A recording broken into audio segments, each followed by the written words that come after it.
To truly understand what's going on in someone's mind, you need to master 3 essential techniques.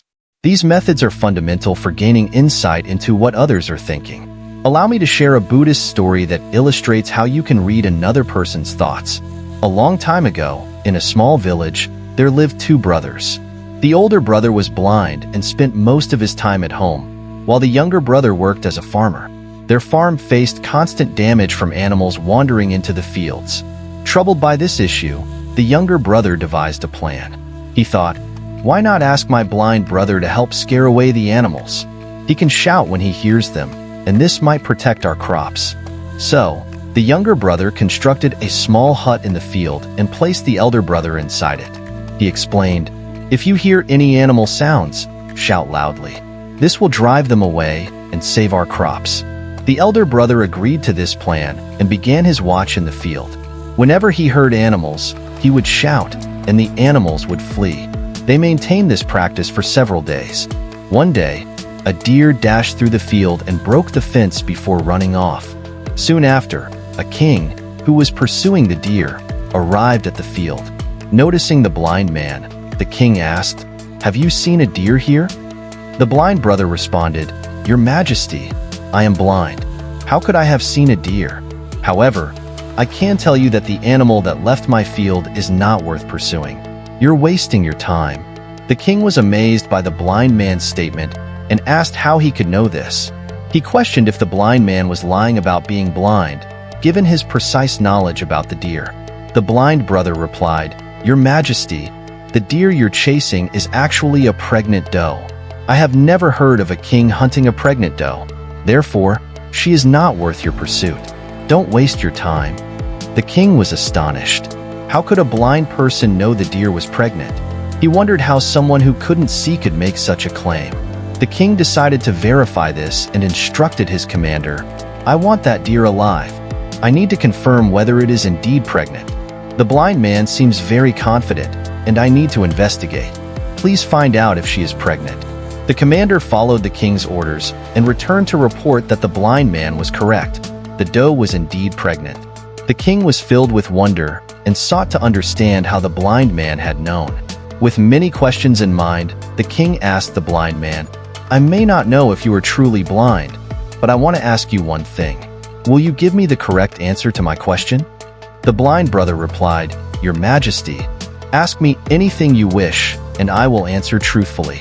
The king then asked, You are wise and seem to understand many things. Today, I want to know if my wife is faithful to me. The blind brother responded, Your Majesty, what kind of question is this? Your marriage has lasted many years, and now you question your wife's faithfulness? Why are such doubts surfacing now? However, the king insisted on an answer and threatened, If you do not answer, I will punish you with the death penalty. In response, the blind brother said, Your Majesty, if you want an answer to this question, you must grant me a favor. You need to leave your wife alone with me in a room. The king, though initially angered, agreed and instructed his commander to leave the blind brother and the queen alone in a room. At that moment, the blind brother asked to touch the queen. The queen, enraged, began beating the blind man with all her might. Despite the assault, the blind brother managed to escape and went to the king, telling him, Your Majesty, your wife is unfaithful. Furious, the king drew his sword and confronted the queen. He warned her that any deceit would lead to her execution. When asked if she was faithful, the queen replied, Your Majesty, you may as well kill me, but I am not faithful. Overjoyed by the confirmation of the blind man's insight, the king approached him again and asked, How did you know that my wife was unfaithful? The blind man explained, Your Majesty, it is quite simple. When I asked to touch your wife, she became so furious that she started beating me. If she were faithful, she would have refused my request calmly. Instead, she reacted with violence, touching me in the process. This reaction indicated her unfaithfulness. The king, impressed, said, You are indeed wise. Answer one more question correctly, and I will grant you freedom. Am I truly my father's son, or someone else's? The blind brother responded, Your Majesty, why concern yourself with this question? Regardless of your parentage, you are the king of this state. Let this question go." The king insisted, "No, I want the exact answer to this question. Otherwise, it will always trouble me." The blind brother replied, "Your Majesty, I will tell you, but you must promise not to get angry. Will you promise?" The king agreed, "I promise." The blind brother then said, "You are indeed your father's son, but you are also under the shadow of a miserly merchant." The king rushed to his mother, demanding the truth. She confirmed, "Yes, you are your father's child, but you are also under the shadow of a miserly merchant."